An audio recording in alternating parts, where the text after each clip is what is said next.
Femur, tibia, पटेला 3 bone रहती है हमारे अंदर, ठीक है। इनके ऊपर हमारे कार्टिलेज की कवरिंग रहती है।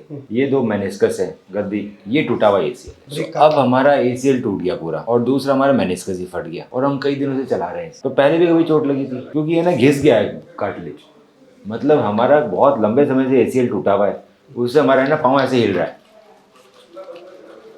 अब ये हिल के क्या हुआ, ये जो कार्टिलेज है ना ये घिस गया, 50% कम हो गया। अब ये ऐसे ही चलता रहा तो ये कार्टिलेज ऐसा हो जाएगा थोड़े दिनों में और फिर नी रिप्लेसमेंट कराना पड़ेगा। तो अभी ठीक करने का तरीका है कि अभी इसको एसीएल को ठीक किया जाए, मेनिस्कस को ठीक किया जाए, नहीं तो घुटना खराब ही हो रहा है। तो जनरली सर्जरी में क्या करते हैं, ये ऐसे सर्जरी होते हैं। तो जनरली 2 हैमस्ट्रिंग टेंडन निकालते हैं, एक निकाला 2 निकाला, दोनों को हमने डबल किया और 4 टाइम्स हो गया। ऊपर बटन लग गया, बटन और इसके बीच में वायर लगा हुआ है, फाइबर वायर है और नीचे भी बहुत सारे वायर। तो इस सर्जरी में, स्क्रू सर्जरी में मेटल यूज होता है, फाइबर यूज होता है। फिर पुराना एसीएल निकाल दिया जाता है दूरबीन से। ऊपर बड़ा छेद होता है, एक बड़ा छेद नीचे करते हैं, आपका एसीएल डाल देते हैं और नीचे लग जाते हैं स्क्रू, और जो बचा हुआ लिगामेंट हो स्टेपलर लग गए या को काट के फेंक दिया। अब ये हो गई सर्जरी पूरी।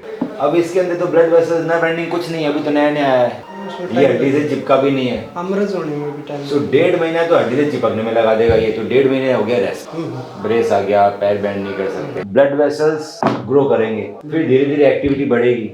6 महीने से पहले रनिंग नहीं कर पाओगे, 6 महीने लगाएगा, 6 से 9 महीने ये मजबूत होने में। उसके बीच में कभी भी गिर गए बाई चांस, 9 महीने से पहले कभी फिसल गए, बाथरूम गिर गए, कुछ भी हो गया, सेकेंडरी इंजरी आफ्टर सर्जरी, ये चीज टूट जाएगी। सो इसमें क्या है ना, पेशेंट को डिप्रेशन, पेन, घर पे रहना और वापस ढीला होना बहुत ही कॉमन है।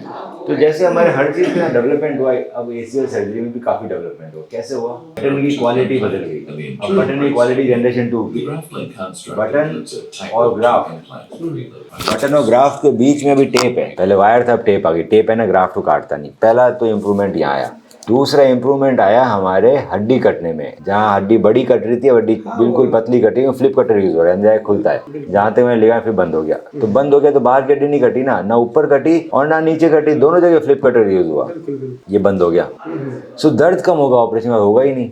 अभी जो बटन है वो ऑटोमेटिक बटन है, एडजस्टेबल, मतलब बटन फ्लिप होने के बाद जब 1-2 धागे खींचते हैं तो अपना टाइट हो जाती है, टाइट हो रहे हैं। नीचे आप देखोगे तो बटन नहीं है, क्यों, बटन फंस जाएगा, छेद छोटा है, तो बटन इसमें बाद में लगता है। तो ये डेवलपमेंट हुआ कि हमने नीचे स्क्रू नीचे बटन लगा दिया, तो हड्डी कम कटी, दर्द कम हुआ। दूसरा, बटन के साथ बेंडिंग पहले दिन से अलाउड है, बटन बाहर नहीं आएंगे। स्क्रू में बेंडिंग पहले दिन से करोगे, स्क्रू बाहर आ जाएगा। ये भी 6 महीने तक कमजोर रहेगा क्योंकि ये भी वही टेंडन है हैमस्ट्रिंग का, वो भी वही टेंडन है, सेम टेंडन है। अब बाहर ब्रेस बनाने के बजाय डॉक्टर अंदर ही ब्रेस लगा देता है, तो ये ब्रेस है अंदर का। तो ये एक एडिशनल स्टेप है। सो ये अंदर ही ब्रेस लग जाता है। ये ब्रेस को एंकर के थ्रू फिक्स करते हैं, एंकर है, आइए इसमें, ये अंदर लेके जाएगी, ये फिक्स होगा। कुछ लोग ब्रेस को यहाँ बांध देते हैं बटन में, जो गलत है। ब्रेस का फिक्सेशन अलग एंकर में होना चाहिए।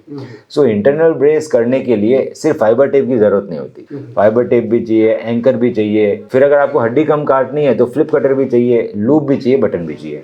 बेंडिंग पहले दिन से आ जाएगी, क्यों, क्योंकि बटन लगे हुए हैं, तो बेंड कर लिया। बेंड करने से हमारे साथ लिगामेंट लंबे हो जाते हैं। एडजस्टेबल बटन है, ऊपर भी टाइट कर लिया, नीचे भी टाइट कर लिया, तो अब ये जो लिगामेंट है ये पूरा खींच गया और खींच नहीं सकता। दूसरा इसमें प्रोटेक्शन भी आ गया, इंजरी वगैरह का भी डर नहीं है। तो इसमें बाहर ब्रेस की जरूरत नहीं है, बेंडिंग कर सकते हो, दर्द होगा नहीं। आप 10 से 15 दिन में ठीक हो जाओगे, चलने फिरने लगोगे, क्यों इतना दिन बेड पे रहो। 1 महीने में जॉगिंग, 3 महीने में रनिंग। हम लोग आपको हर वीक कॉल करेंगे फोन पे, आपको हर वीक एक्सरसाइज सिखाएंगे। हमारा एक ग्रुप है एसीएल विनर, आप इसमें डालते रहना अपने वीडियो। अगर आप बार बार हमारे पास नहीं आ पाओ तो हम चेक करते रहेंगे, सही चल रही, गलत चल रही, क्या चल रही। तो दूसरे लोगों से बात कर सकते हो, सबकी सर्जरी हो रही है, तो क्लासरूम जैसी कोचिंग होती है। तो सबसे अच्छे इम्प्लांट्स हैं ये वर्ल्ड के, इससे ऊपर कभी कोई इम्प्लांट है नहीं। आपका मेनिस्कस थोड़ा सा रिपेयर करना पड़ेगा, ज़्यादा है नहीं, कॉम्प्लेक्स टीयर है।